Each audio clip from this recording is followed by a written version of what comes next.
Good morning. It's June. What the heck? How did that happen? What the heck? I see one of my dearest friends in the whole world in the audience. This is very fun. Well, happy June. Welcome to yet another Savvy Seniors Living seminar. Who started coming in the 2017s? Oh my gosh, we've got some original groupies. So June is our 8th year anniversary.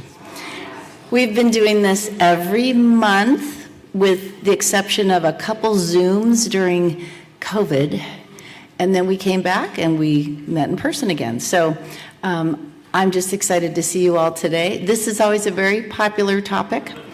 Why? Because we all have too much stuff. We just do. And if you ever go on the website and go under the seminar tab, you can go back in time and see some of the videos because we have Robert in the back videotaping these.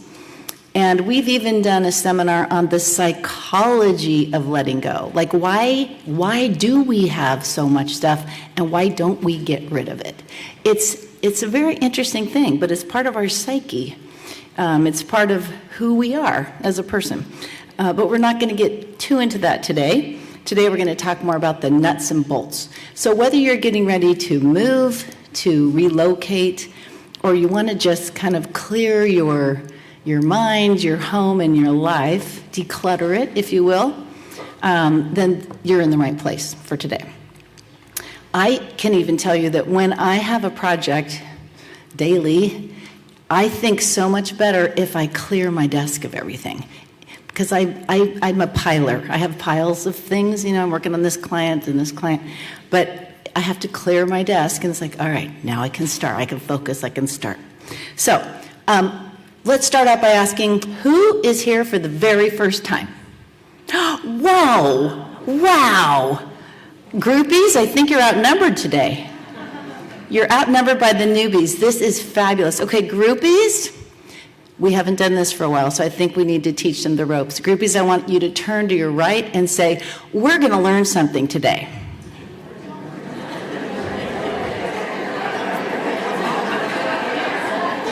All right, now turn to your left and say, it's about time.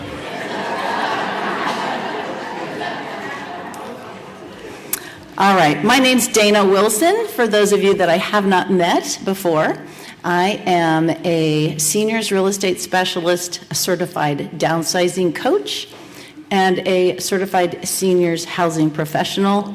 I found early in my real estate career that there was a great need to help people with getting the facts, the truth about a lot of different topics. They were either getting misinformation, too much information on Google, or just information that wasn't right for them. So I determined that there might be a need for this kind of seminar, and so we started these free education classes, if you will. Now, I want to remind you that in July, we're taking a little summer break. So if you show up here in July, you're going to be all by your lonesome. But we'll see you back in August, and the topic is we to me, when partnerships change. So if you want to learn more about that, we're going to have some people that have gone through it, and we're going to have some professionals that can maybe give us some ideas and helpful hints of how to get through that. So without further ado, let's get into today's topic, which is simplify and downsize, living with less stuff. And we all have too much stuff, and it's just kind of a crazy thing, but it's true. So I'm going to ask my wonderful panelists one at a time to introduce themselves. We'll start with Tammy. Okay, I'm going to test this first, make sure we've got good reception. My name is Tammy Jo Borowski. I own Clear Organizing. I started the company in 2004, so I can't believe I've done this over 20 years. My background is financial. I worked in the corporate world for 15 years, stayed home for a while when my kids were little. and then thought, what comes naturally to me? And it was helping people through hard times and dealing with their paperwork or dealing with their things, because I'm an accountant by education. So I started Clear Organizing. At that point in time, people didn't really understand what organizers were. They thought I organized labor unions. And now we all know what organizers are, but I have a staff of 10. And our primary work is to help people downsize and move and do it in a way that gives them a sense of peace. And, it's hard to decide, to move. It's a lot of grief in that process. So we walk through and we use our expertise to deal with their things to make their move happen. What did you do before? I worked for Shell Oil in the petroleum industry for 15 years as an accountant and the chief financial officer of the refinery. Interesting. Okay, Fran. Good morning. My name is Fran Brandt. I am the owner of Transition Allies. We are an estate sale company. Most of the time we come to you and sell the items in your home to get it emptied. What's not sellable, we can also finish cleaning it out for you. Our main goal is to get the house empty so Dayna can come in and do her magic and get that place on the market for you.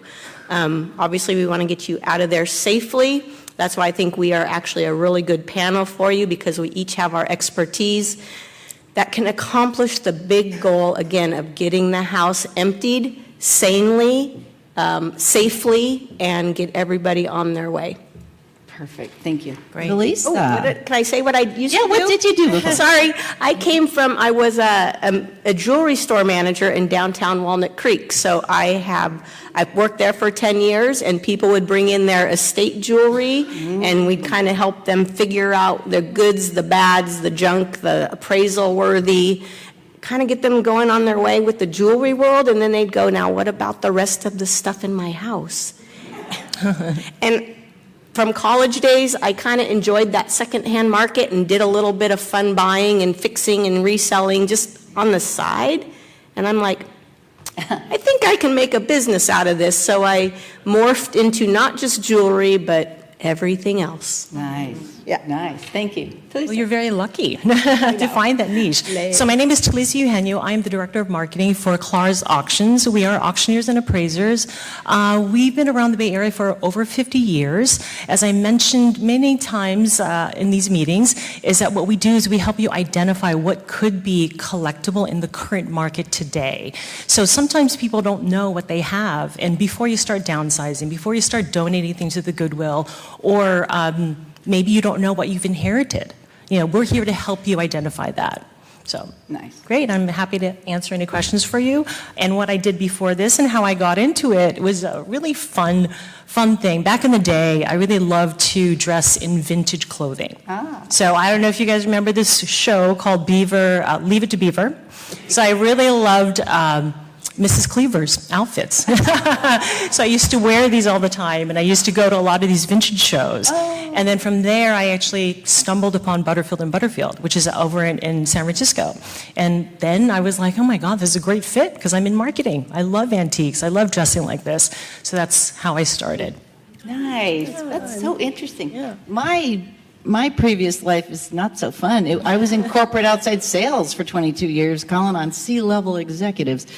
But that has translated, obviously, to what I do today. So, okay, so let's just dig into this right now, because we want to know a lot today. And I want to ask Tammy, starting off, because I know you do organizing and you do move management, so tell me what each role is exactly. What do these people do? Right.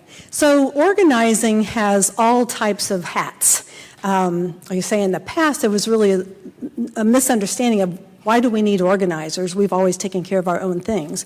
Well, as time has passed, we really now understand we have too many things. If we want to live in our same house, but we find that it's just too cumbersome, we can't find things, maybe we have personality issues that make us less likely to find homes and put things away. So organizers can come in and hopefully minimize what you have if you're willing to let some things go and put it in nice containers and add labels and make it pretty. I know the current generation, there's a lot of interest in making things like Pinterest worthy, where they want their pantry to just be beautiful, everything contained with labels and things like that.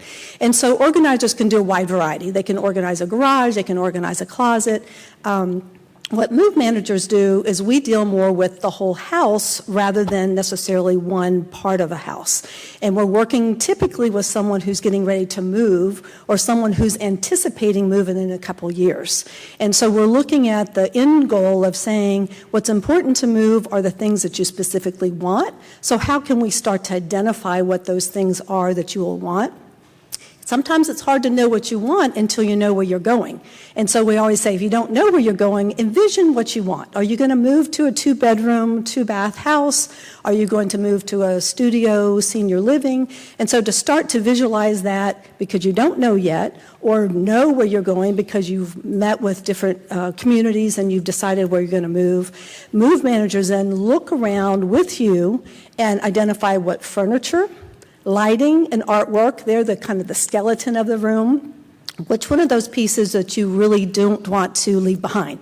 And we know it's emotional. I mean, we are attached to our, especially furniture, because they have had lives with us for a long time. But we're helping identify what's your favorites, what will fit, and then identifying the smalls. And so how many linens do you need to keep? How many dishes and things like that? So we are going through visualizing where you're going to move to eventually and what you need to keep. Now, as a move manager, depending on your timeline, if you're going to move this next month, we might say there's not time to go through and figure out what you're going to get rid of and where you're going to get rid of it. We act like your house is your favorite store. And we go through and you select what you would buy again for your next house. And so we'll work with you room by room, area by area, selecting and identifying what you want to take to your next place. We're tagging furniture so that way when the movers walk through and they're giving you an estimate, they know exactly what pieces are being moved. And we're starting to box things. So things like decor or maybe your book collection, things that you don't need up until the day before you move, we start packing those up early to get that ready. And then as that day, the move day, gets closer, we're making sure everything else is done. We're making sure we pack a special box for you. There are things that you want to have with you on move day. Let's say you have asthma. The last thing we want to do is to have in those boxes asthma medicine, and it's in the middle of the truck. And so we're really holding up into the day before the move, getting everything ready, and then we execute the move in one day. And so I say we're getting everything ready, we're getting a lot of things packed up, we're leaving things that you need, like things in the bathroom and your breakfast area and your clothes, leaving those to the last minute.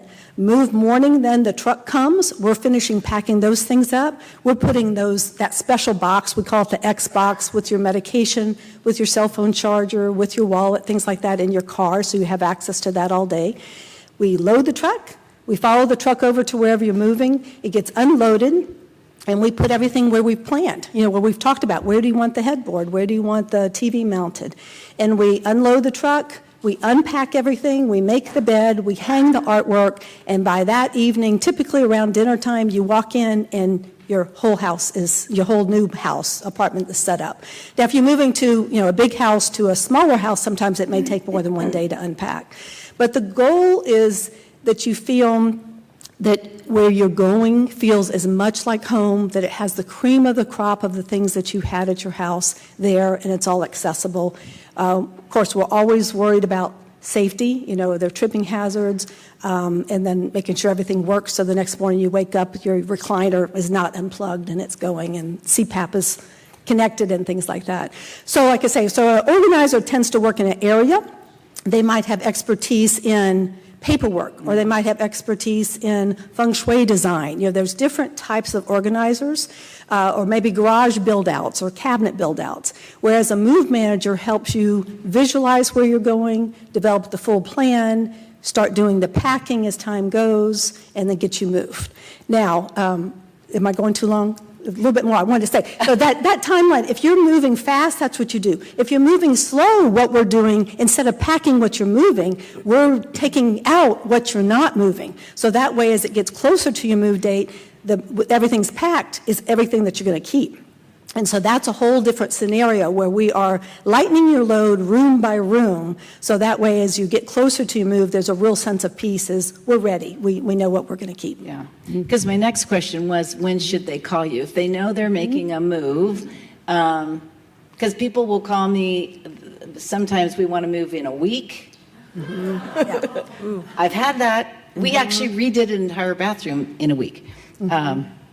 Most people will say, I'm getting ready to move in 3 to 6 months, or maybe 6 to 12 months. When should they call you?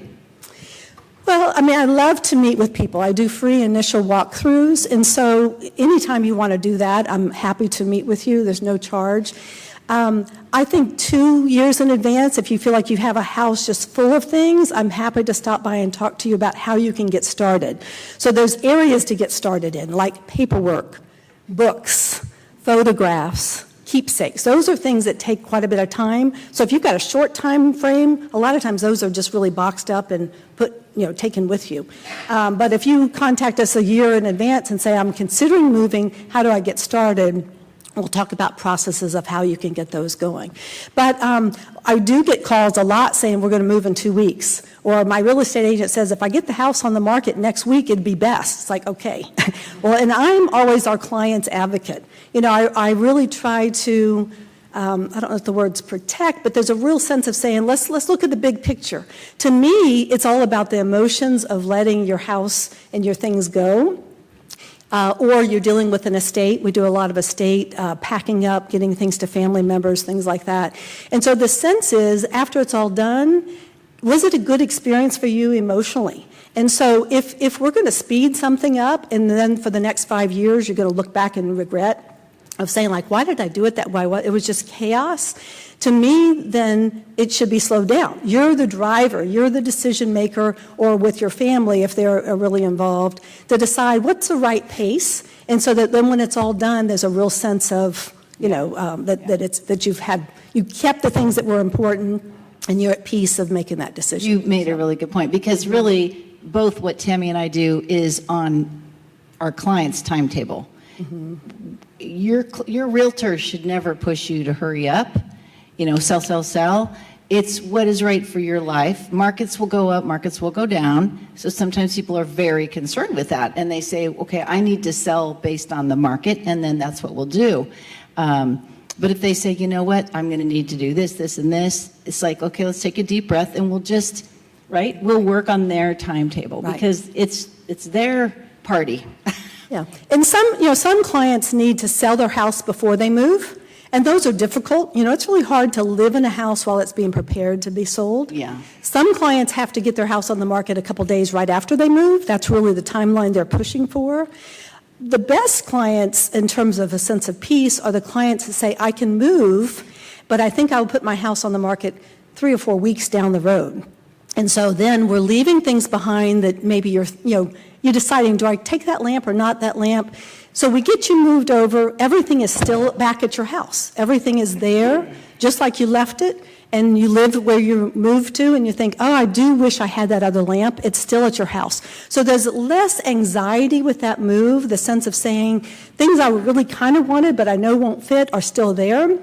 Let me get moved, let me get settled in. And then like a week later, they'll call and say, we're totally ready now. Can you go ahead and clear out the house so we can quickly get the house on the market? And we do the clear out. We get things to cars quite often. We work with estate sale companies if there's enough volume. A lot of times there's not enough volume.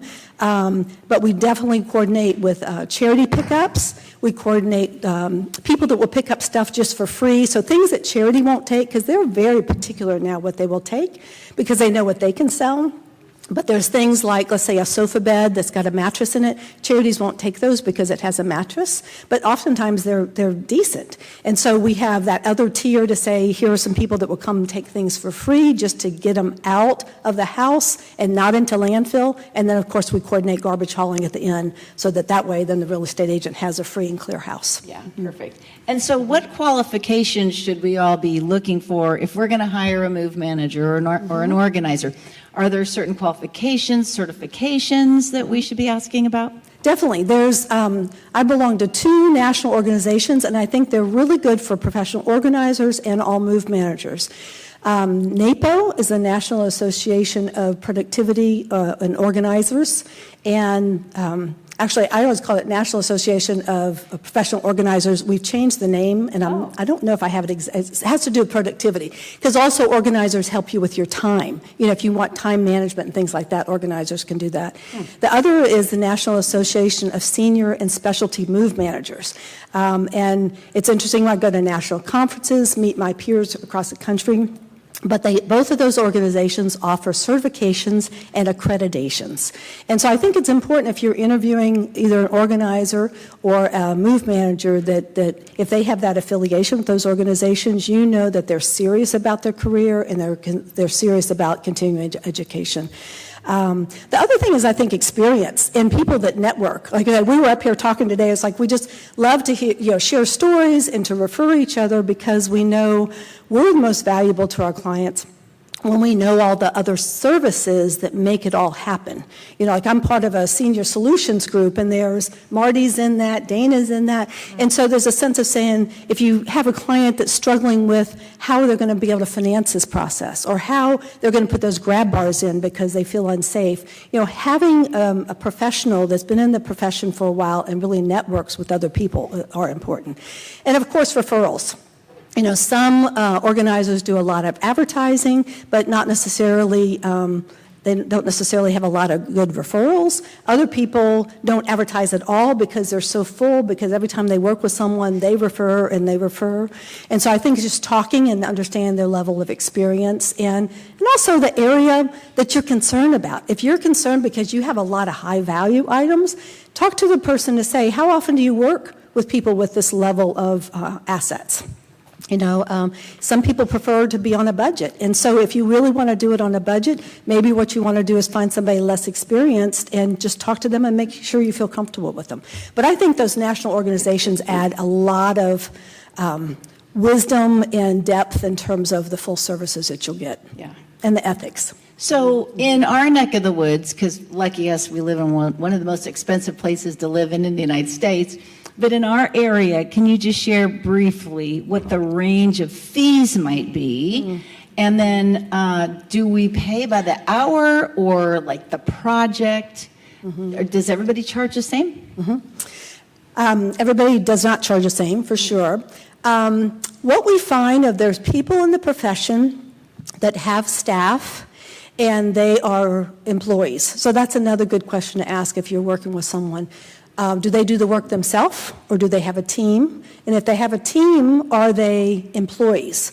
Do they pay workman's comp? Do they have liability insurance? Things like that. I do know there's a lot of people in this profession that bring in what they say are their teams, but they're really just friends and family that maybe have some skill set to pack a box. You may not get consistent staffing at that point in time. So, but there's a wide range of charges. Most everybody charges by the hour because oftentimes we're working with people that are disorganized and are not good decision makers or fast decision makers. And so I initially, I think, started doing some work and I'd say, well, this will be about $1,000 and it would be a really short project and I'd leave and think, I feel bad, I've just made too much money on that, or vice versa, like I think I just worked for 5 cents an hour. So we always charge by that. Most of the time the people charge by the hour and we work at whatever pace the client can work. Sometimes we love to work a 6-hour day, really get a lot done. But we know oftentimes our clients, 3 hours is enough, And so we try to work in blocks of time, typically organizers do. But I would say the least experienced people will charge probably more like $75 an hour.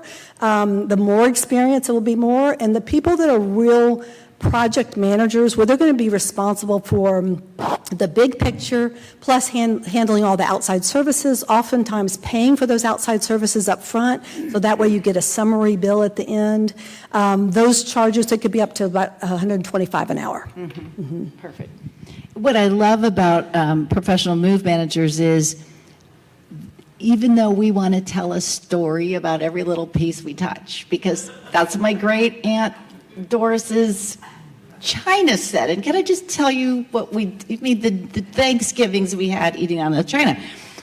But move managers will keep you focused. They'll keep you focused and probably remind you, we are on the clock here. So they're trying to save you money and get the job done. But I think you still do a little bit of storytelling. Well, we do, and there's a real sense while you're packing, right? Right.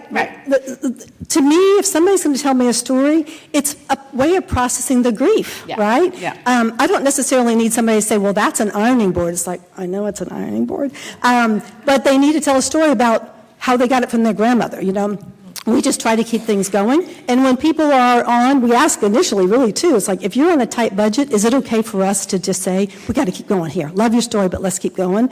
Some people will just say, I need to not feel rushed. I need you to make progress. But I can tell you, almost every client will say, we got more done in 3 hours than I did the last 3 months, because I just keep moving things around, not making decisions. And so we really have, and move managers have processes where when decisions are made, action happens.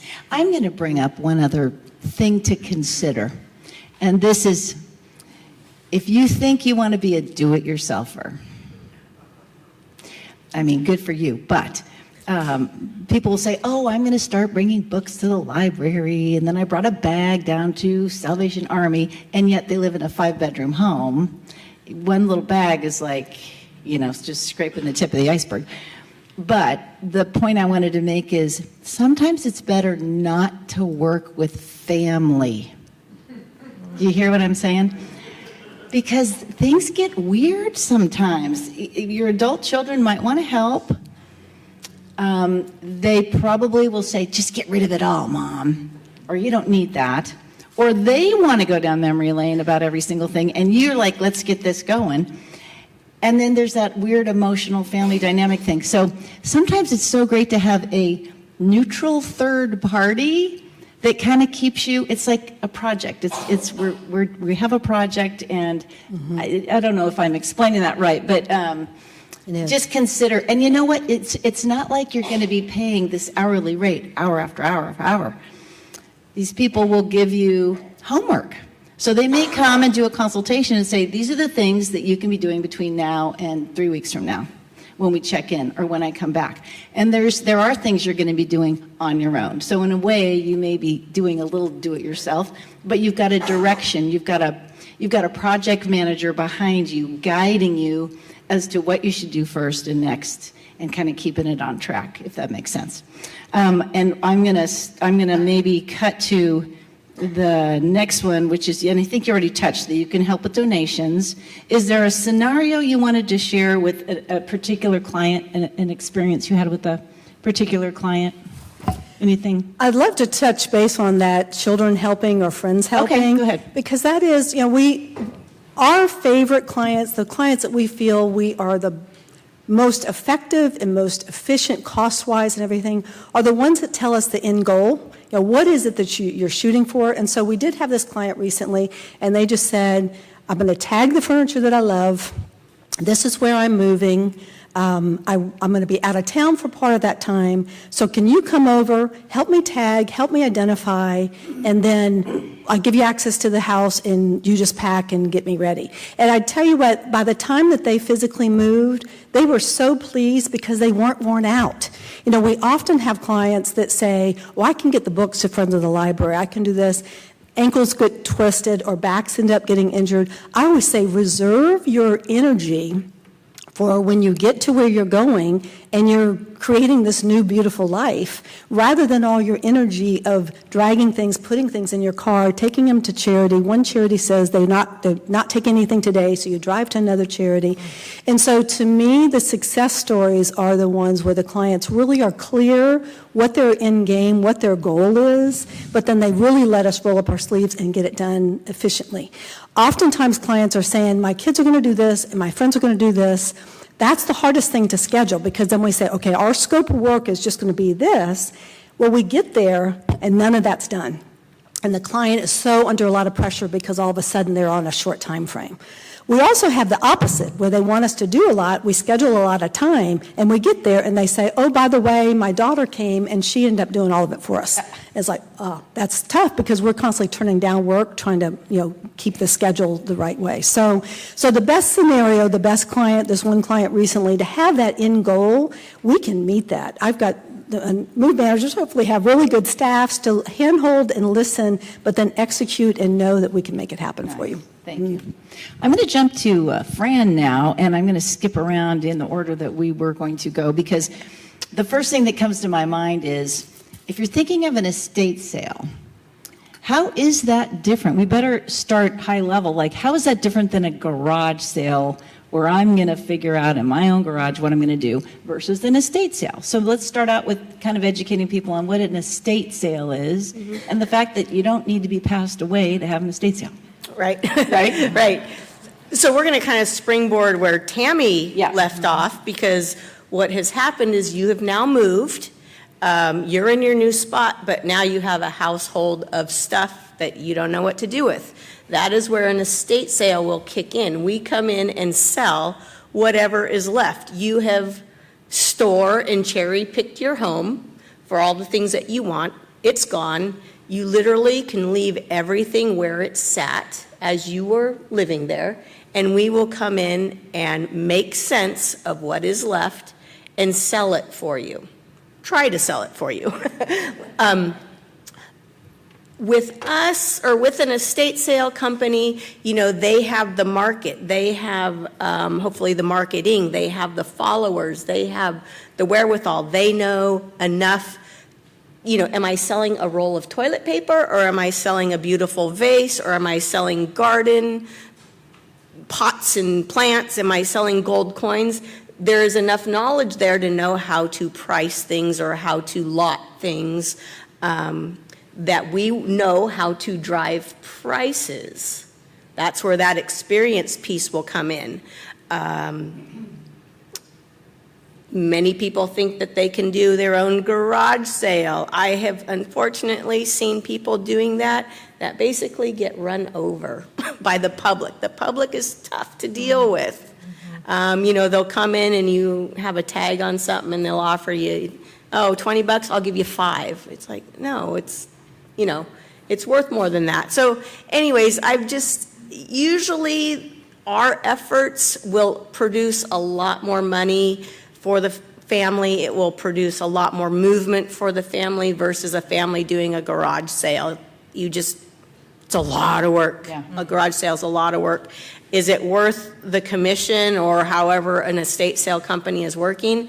It is usually worth every penny that you pay them to move more stuff out of your house, to get better value out of your house.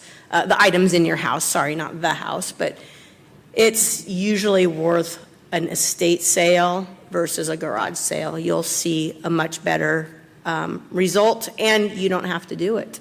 Well, and what people forget is that I think one of the big differences is obviously the marketing, the knowledge of what things are worth and what things people will buy, because we think our things are worth a lot of money. They may not be, because there's not a buyer for them. But you do an estate sale, and the estate sale company, guess what? The things that are not purchased, they may help with some donation and hauling, and there is an empty house left. Where if you do a garage sale, you're going to turn around at the end of the day, my garage is still half full of stuff. So now you're having to pay. So you just spent a week getting this ready, and now you have to pay a hauler to haul it away. Or you're going to be bringing separate things one at a time down to whatever donation place and see if they will take it. So I think that's a big, big difference. Kind of depends on what your time frame is and how much energy you have. I just wanted to bring that up too, Yeah. because I've done both. I've done a garage sale, never again. Who has done a garage sale here? Would you do it again? No. See? One person, I think, said they'd do it again. I don't know. Okay, perfect. So, Fran, are there qualifications that we should be looking for in an estate sale company? Definitely. And these are hard because you're not going to really see these, but it is integrity and honesty, hands down. An estate sale company is walking into your home and has free reign over whatever is in there. Where do you find integrity and honesty? It's the referral. It's the referral. You're trusting who you are getting someone's name from. I know personally my company, we don't market. We don't need to. We are so busy because of our referral chain that we have. So to me, that is, if a company does bad business, they're not going to get referred. Or if they feel like, if a client feels like they got swindled by an estate sale company, they're not going to refer them. Right. So that is huge. I have to say that. I mean, I could give many examples to that. Can I give some? You can give examples? a quick horror story? Is that what you have? Well, no, actually, this is a positive. Oh, a positive one. Well, We there's like that horror better. stories. I'll do a good one. Let's go. We like good news. We were cleaning out a home for taking it back to our warehouse.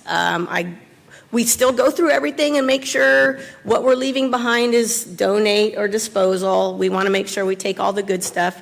I went through this one box, this dusty, dirty box. I still went through it, found 3 gold coins at the bottom. The client had no idea they were in there. Ooh. Yeah, she's like, "Are you sure they're mine?" I'm like, "Yes, they're yours." I could have swindled them. I could have never told her. I could have not gone through the boxes, and then they just get thrown out with the garbage. I mean, you've got to have some good faith in those people. Obviously, insurance, having a good work crew, employees. If I have employees, if a company has employees, that they are probably doing business right, I would think. Right. I would hope. I mean, the Dayna Wilson real estate team has worked with all of these companies for over a decade, going on a decade and a half or more. So, yeah, you guys are all very well respected. But that is something you want to look for in any professional you're going to hire, right? Very important. So, Fran, do you train? How do you train somebody to do an estate sale?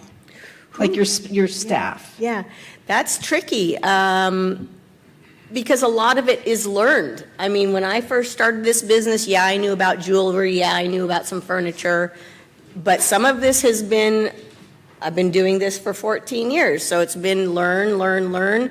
If there's an area that I don't know, I have a lot of experts that I can refer to, and then I learn. Then the folks that are hired kind of learn the same way. They might come to me with some specialties. My employee, I have one full-time employee. She came to me with a lot of furniture experience. Awesome. So when we get to those niches that we each know a little more about, we kind of refer back and forth to each other or call in experts. I'm the first to admit I don't know everything about everything, but I know enough to be dangerous and when to say, hold on. Let's check this out a little deeper. I think that that's really important, that I am not too big for my own britches. I need to do the right thing for the clients. I'm in it with them. Yeah, awesome. And Fran helped me do an estate sale, and she helped us sell a car. And that was fabulous, too. So I was going to ask, what are a couple or the most unique thing you've ever found in an estate sale? That took a while because there's a lot of cool things. So I wanted to come up with a really good example. Let me find my. So I already gave the gold coin example, but again, we sell kind of everything. And if you ask me, hey, we got a piano to sell, I'll be like, oh no. Pianos, you can't give pianos away. So the fact that the piano is on my top seller list, I think it's the unicorn in the room. I actually sold a Steinway Concert D piano. Blew me away, I have to say. It was fantastic. So we rarely can sell a piano. I'm sorry to say they're usually big paperweights, but the fact that I sold that bad boy for really good money, I'm really quite proud of, because tough to do. Another bane in my existence and Tammy's is the dreaded pool table. And sometimes I literally have to, when I'm listing a home for sale, we have to say piano and or pool table convey with the property. Like, you want to buy this fabulous house, you're getting the piano. So, I mean, there are ways around this too. So, I think unless it's a Steinway, you guys, because honestly, Steinways are very popular. They're very collectible. nice. And then I think this is important. There's different formats that different estate sale companies utilize to liquidate things. Do you want to touch on those real quick? Sure. So different estate sale companies will offer various formats. You have the classic in-person sale where you just walk in the house and you can walk around and walk just about anywhere and open just about any door and buy what you want. That's what I refer to as in-person. That's pretty classic and what most people are used to. The other one that is newer and picking up a ton of momentum is an online auction. The companies will list everything online. People buy it online. The only people at that point that come to the property are the people that have bought things. So instead of having hundreds of people a day come and ravage through your property, like an in-person sale, the online sale is only the people buying stuff come to the property. How's it priced? How is it priced? How is it priced? Yeah. What do you mean? Does it start at zero money? So like the Yeah. opening bids. So our opening bids are typically $5 each. Obviously, there are other things that we start higher. We have complete control over that. For our company, I can only speak on that, but we have built our own website, so I can do anything I want. So those are the two formats. Then sometimes companies will have like warehouses where they can pull things to and sell on your behalf, depending on where the time, that a lot of times has to do with timing and size of the estate sale. And there's some estate sale companies that, I've used one where they really have the corner on things like backhoes and tractors and trailers and heavy machinery. Not everybody wants to handle stuff like that. So, like they'll clear out barns and things. I've referred him to people up in, Alhambra Valley that have 20 acres and 3 barns, that kind of a thing too. So before you think that you can't have an estate sale, maybe give us a buzz and you may be able to have one after all. But this is a question that I didn't put down. When do you tell someone that they don't have enough to do a sale? That's an important question. When do I? Yeah, because that happens probably more often than not. Yeah, at this moment, families really need help. They are stuck. And so I really stretch hard to produce an estate sale for a company. A lot of our sales are just average, and then we'll pop a few really good ones. That kind of gets us through. But then those lower ones, there's sometimes I have to say, this is not going to generate enough funds to have an estate sale. So we will maybe use our warehouse, maybe we'll just clean it out. Again, my goal is to get the family unstuck and get the house emptied and get it moved on. If it's not big enough for an estate sale, I always come up with an option for you. Again, I love to do an estate sale to create some cash flow for the family, because then hopefully that helps with maybe the clean out or the painting or new floors. So I think only one time I had to charge a family for something that happened. It wasn't our fault. we'll just leave it at that. But I like it to be positive for you guys, for the families, and always hand you guys back a check at the end of the day.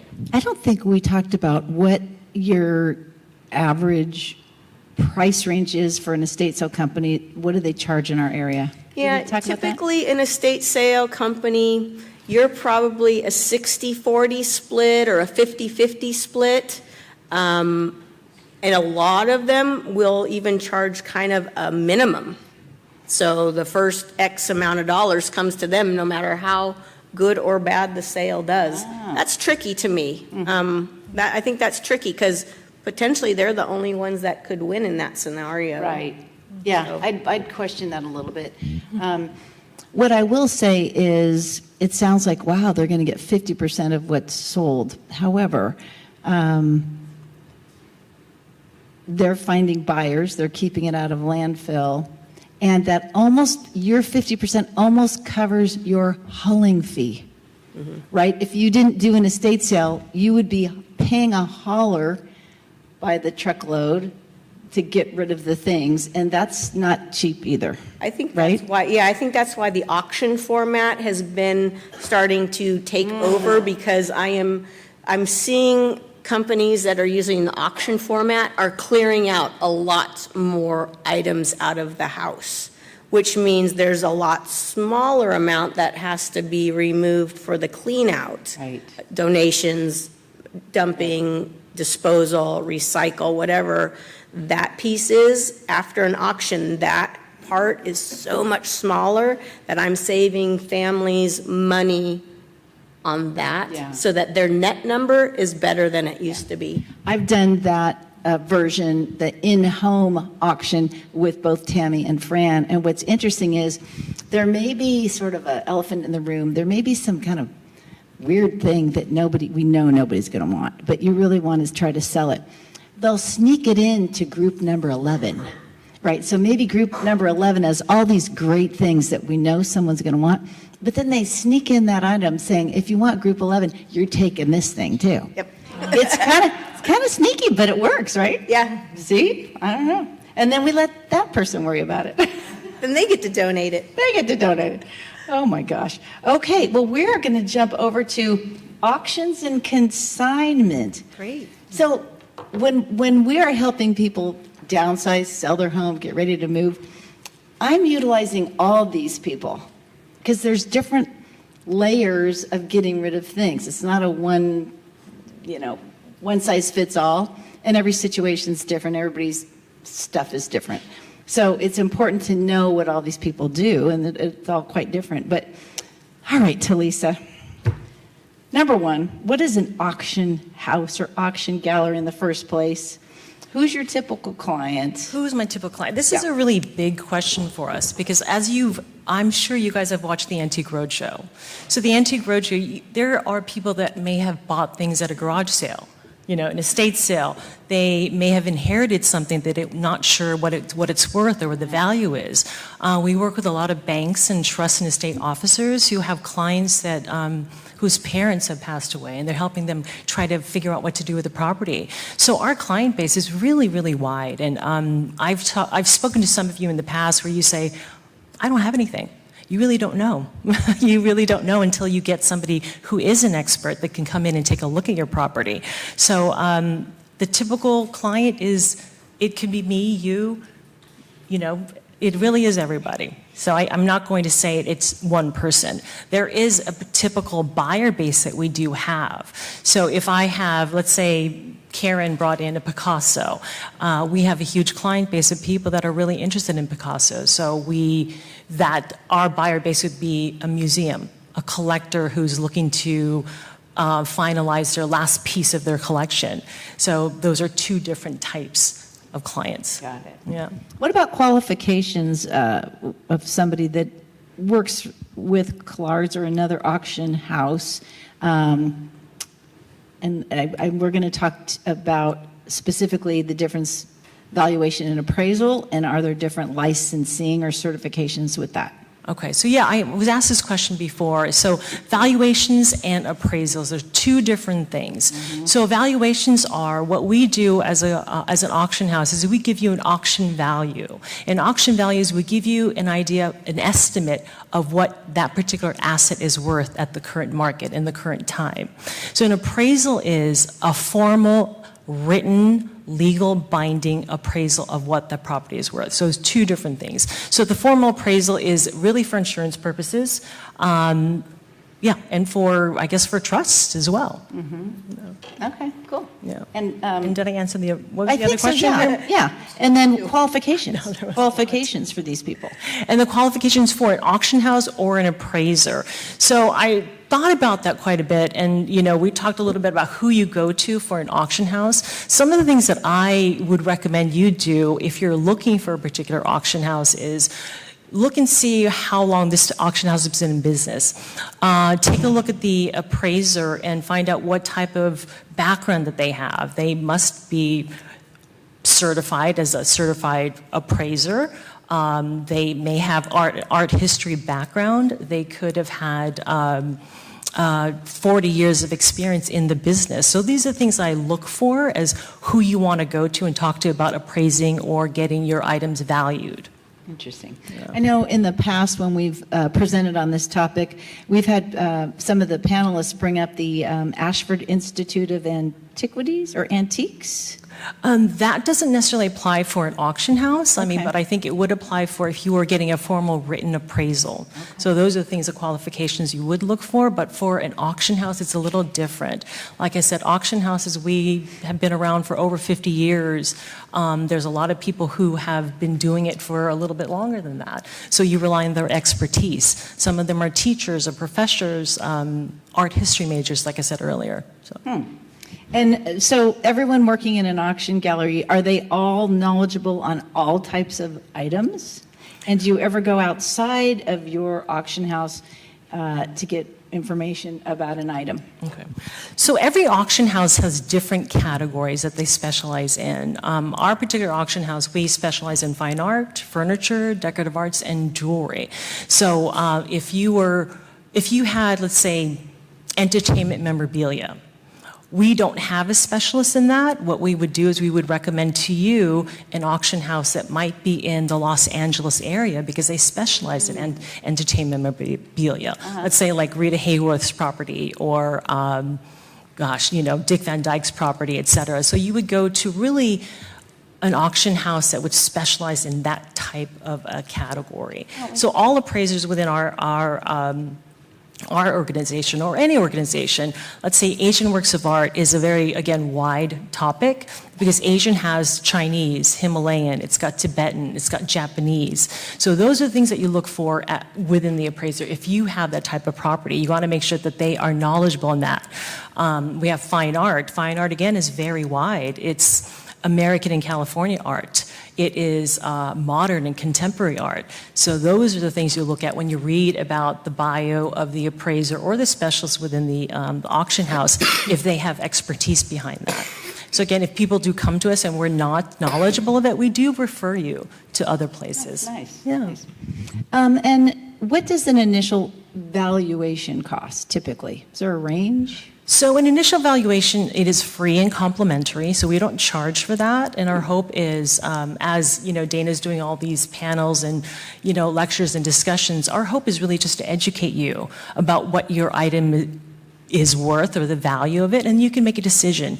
I've had clients come in and get something valued. Maybe a year later, they came back and said, now I've decided to do something with this. So there is no fee for initial valuation, but there is a fee for a formal written appraisal.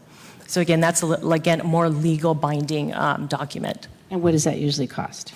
So usually it depends on who it is. It's about $250 for the first hour, and then $150 every hour after. Okay. But again, other organizations, everybody charges a little differently. Yeah. Okay. Strangest items you guys have had come through your Strangest auction consignment. This is a fun topic, you guys. Because again, I have been in this industry for a little over 20 years. I've seen a lot of different things come in through the gallery.